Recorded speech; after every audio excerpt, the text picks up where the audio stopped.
Are they a good mulch for things other than oak trees? If it's in the same community, the irises would be okay. Things that are growing under oak trees, not much, but the irises can do that. Hummingbird sage. Honeycomb sage could do that. Yeah. Yeah. And I am finding out that redwood leaves may not work for manzanitas. I'm looking at a site that's having problems with that because of the acidity of the mulch.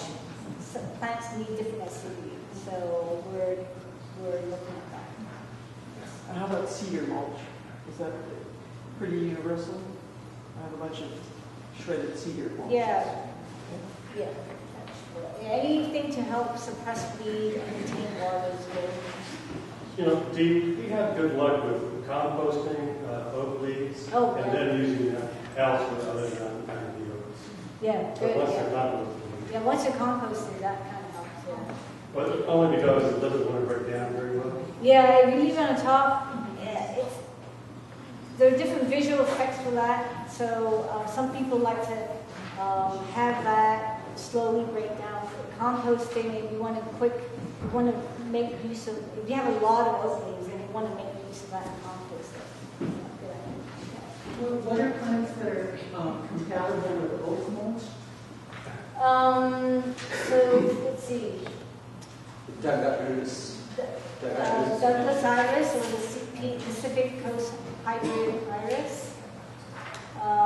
Salvias. Salvias. Yeah, maybe snowberry. Anything that Snowberries, grows typically in. If you look in there's a bunch of great books for sale, and anything that is part of the oak woodland is probably going to do really well with oak mulch.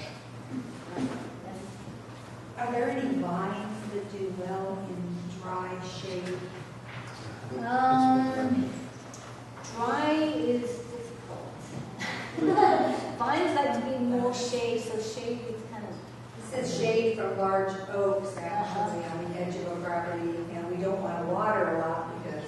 Yeah, so I like to leave my oaks unplanted underneath because they'll demand their space. They want their space, and no matter how hard you try, it's going to be very hard for you. Well, if I didn't plant under oak trees, I can plant anything in my entire yard.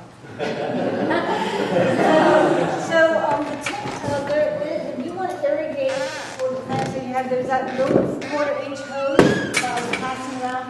If you want to circle that to that specific plant, Exactly. yeah, that way your oak doesn't get too much water. Yeah, so irises, I've seen Mahonia work, I've seen snowberries. But for vines? For vines, honeysuckle. Yeah, honeysuckle, the hairy honeysuckle will work. Chaparral, clematis, yes. Clematis will do well. Yeah. The shade. So once it's It just goes up on top. Yeah. Finds up.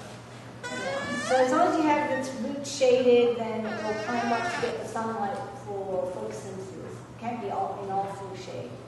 It needs, And did you say that the plants that we buy today, if we go home and plant them and try to establish them, should we leave them unwatered during the summer? No, you need to water it. Okay, but after you're established? At least 2 years. And we can leave them unwatered. You want to slowly taper off. Just depends on how much winter rain you get. It's nothing's set in stone.